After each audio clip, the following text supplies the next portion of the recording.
Hello everyone! In this video, I will be talking about money. Some useful habits that I adopted over time that help me maintain a healthy financial life. And before we start, please hit the like and subscribe buttons if you haven't yet. It helps me enormously to grow this channel. Thank you very much. I'd like to start with a disclaimer. This video is only about my experience and the things that I do in my own situation. This is not a professional advice. I am not a finance professional. Therefore, you should assess what I'm saying according to your situation. Before we dive into the habits themselves, I think you should know the context and my background in order to make an informed decision. I was born and grew up in Russia in the family of teachers, which meant that in the 90s, my family was very, very tight on money. Well, my family could never afford anything fancy, let alone vacations abroad or paid education for me. One of the most important things that my parents taught me is to be able to always rely on yourself, especially in the matters of money. I haven't paid for 2 degrees that I've got, which means that I have no student debt. For the past 10 years, I'm living in the Netherlands, which is a safe, wealthy country in the Western Europe. We have, I dare say, accessible medical care and some social benefits, especially compared to the United States. The quality of life here is pretty high, which means that goods and services are expensive. Not to mention the housing prices that currently are going through the roof. I work in IT as a senior product designer, which means that my salary would be above average in the country. Also, I own a house, which I decided to buy because it was cheaper than renting. Mortgage for this house is the only loan that I've ever had in my life. I think it's very important to talk about money because money gives you a lot of freedom. Freedom of choice. You have some funds in case some emergency happens. You can switch jobs easier. You can even take a break and not work for a while if you want to pursue a new career and you need to learn new skills, or you want to get another degree, or you want to do a volunteer work. Money can buy you time or help when you need it. You can quit a relationship that doesn't work for you without thinking, how are you going to pay bills next month? All right, let's dive into the habits that helped me sustain a healthy financial life. Habit number 1, track expenses. For me, it's the most crucial, the foundational habit that lets you realize where does your money go. I do it on a weekly or bi-weekly basis in the app called Home Budget. You can choose any app of your liking. Maybe your banking app is capable of doing that as well. I prefer to do it manually, not only because at a certain moment I didn't really trust any apps to give access to my bank account, but also when you go through your expenses manually, you have a much better understanding what is it that you spend your money on. The first step is to have an overview of where your money goes. You may be surprised, for example, about how much money you spend on food or on alcohol. I think it's important to put in every single expense, even the smallest ones. Usually, you might think that small expenses are not important, but when they pile up, they might pile up into a substantial amount of money that you would think like, oh, where did my money go? I didn't really spend it that much on anything. Please start tracking your expenses if you haven't yet, because it really helps you understand what are you spending your money on. Number 2, create a budget. Creating a budget will help you make better financial decisions. For example, if you want to buy an expensive piece of clothing and it takes, say, 80% of your clothing budget, you know that you would only have this much left for this month to spend on other clothing items. Number 3, create a financial buffer.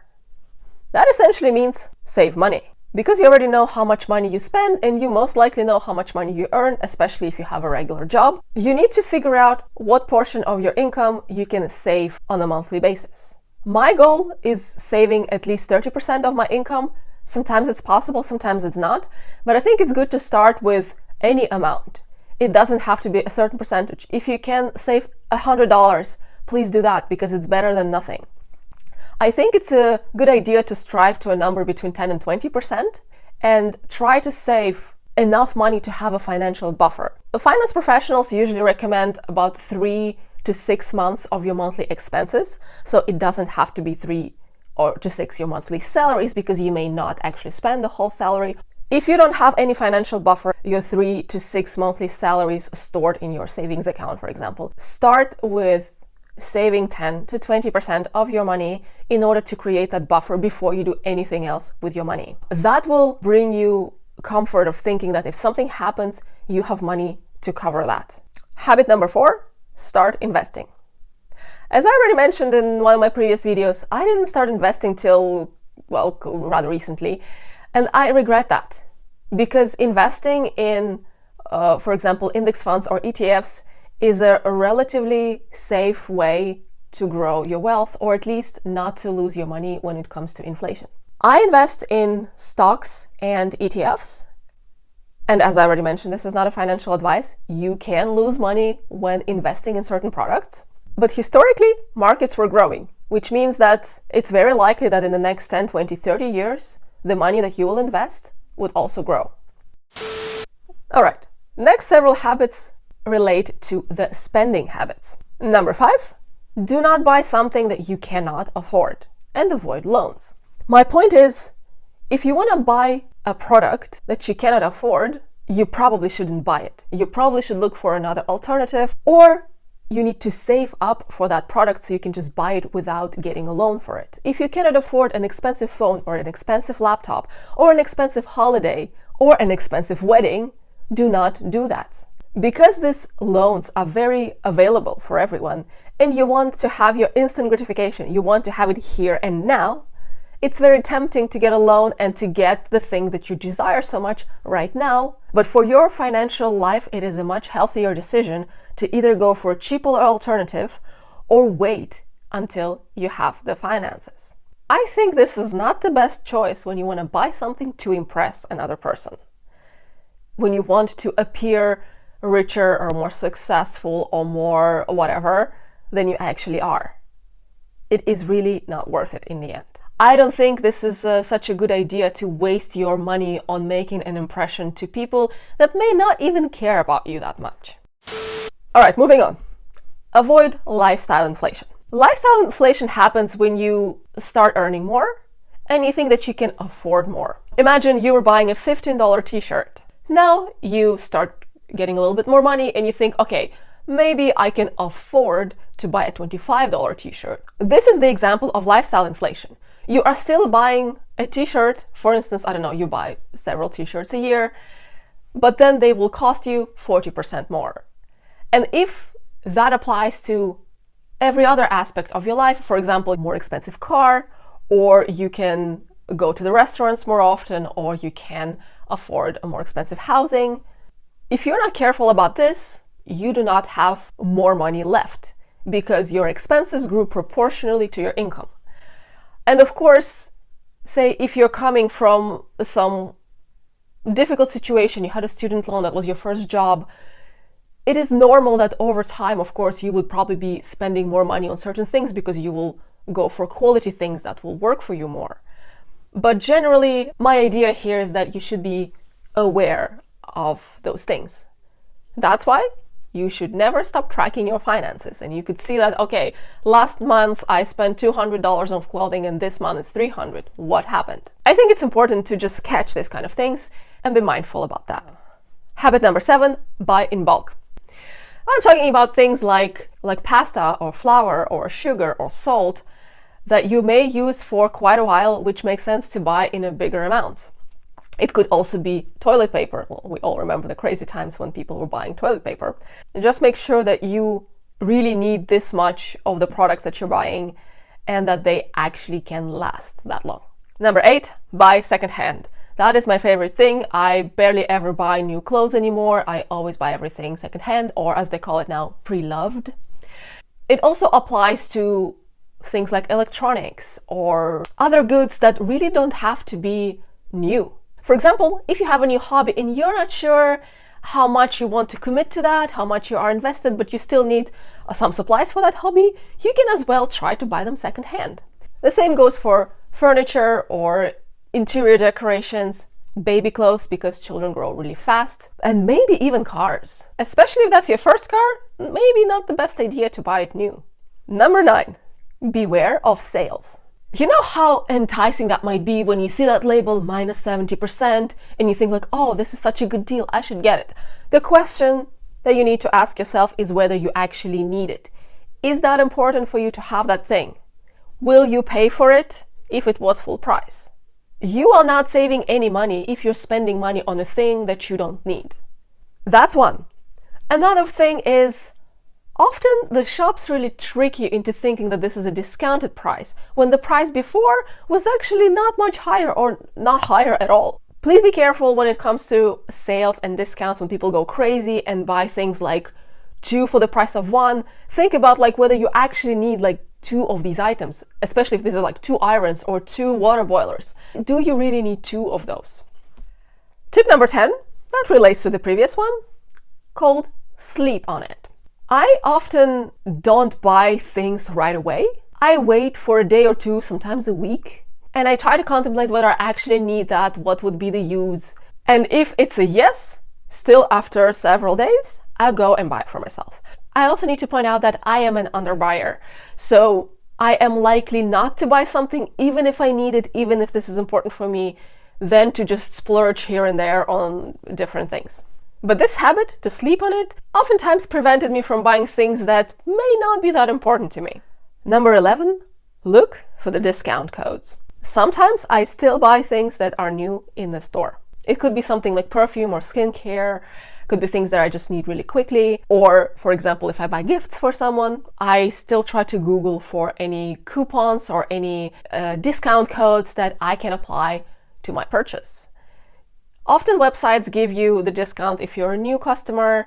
Sometimes they have some seasonal discounts and you could apply a certain code. I always try to look for a discount because that's also a good way to save money if you actually need to buy this.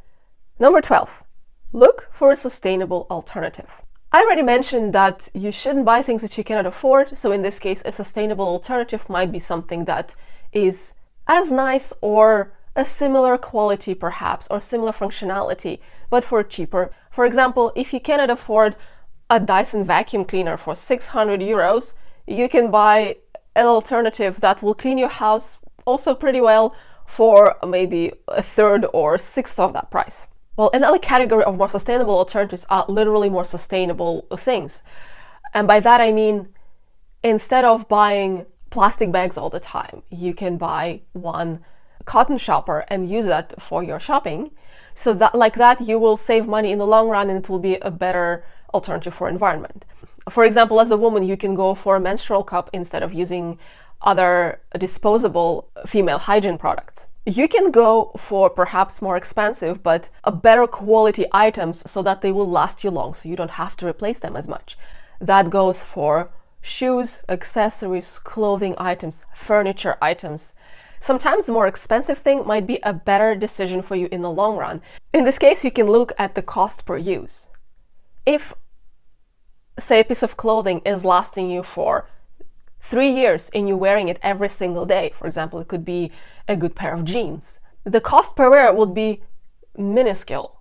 So that is really something that you can spend a bit more money on if you know that that's something that you're gonna get a lot of use out of. Tip number 13, learn to do it yourself. Number 13, learn to do it yourself. And by that, I mean 3 main things: fixing things around the house, learning how to cook, and learning how to care for your clothes. Fixing things around the house could be expensive if you need to hire a professional to do that. Certain things are actually easier than they look, and YouTube is full of tutorials that you can always Google and try to do it yourself. Of course, in certain countries, you are not allowed to fix things like toilet, for example, yourself. You have to hire a professional to do that for you. But certain things are actually not that difficult, and you can totally do it without anybody's help. Cooking is, in my opinion, one of these universal skills that everybody has to learn how to do, especially when you're on a tight budget. And if you're trying to save money, learning how to cook proper meals at home is an invaluable skill that will save you a lot of money and also make your life, including your finance life, a bit more healthy. Learning how to take care of things would make them last longer for you. Say if you have a hole in your clothes, you may be able to fix it instead of throwing it away and buying a new one. The same goes for furniture and other items that you own. When you know how to properly care for them, they will last you longer.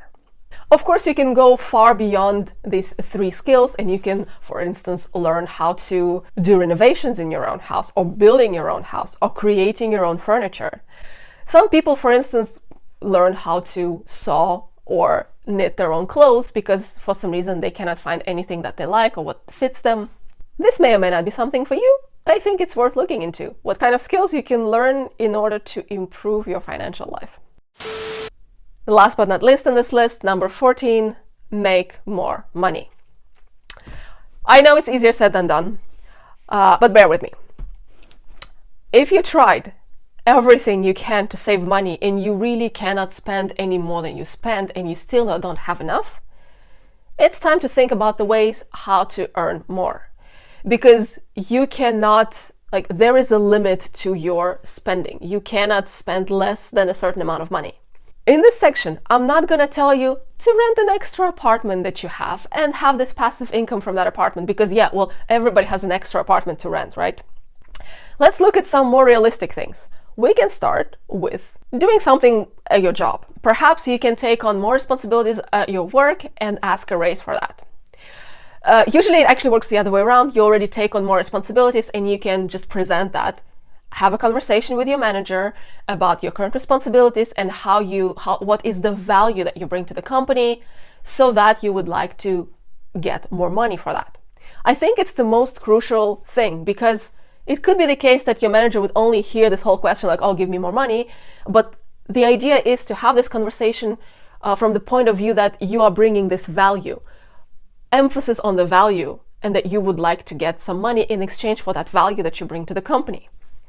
If that doesn't work and you really think that there are no ways in the nearest future for you to get a raise in that company or to get a promotion, might be a good idea to look around and look for another place to work. Maybe you have other skills that you can apply and perhaps a career switch is a good move for you. I would not recommend the career switch if you are really tight on your finance because career switch takes quite some time. If you don't have your financial buffer for at least half a year or to a year, it may not be the best move. It is probably better to have a job and learn new skills in parallel and try to perhaps make a portfolio or create some connections so that the transition from one career to another would be less painful for you financially. Another way of making more money is to invest in something. It's not going to be a very fast way of growing your money, but this is a pretty steady way. Investment is a long game. You need to be in it for years in order to see the return. Another way of making money is to create a digital or a physical product and sell it. Digital products would be something like a digital course or a tutorial. It could be digital art or presets for photography, so something very niche. So if you're an expert in something, you can create these things and sell it to other people. This could also be physical products on marketplaces like Etsy. People sell their handmade jewelry or furniture or art.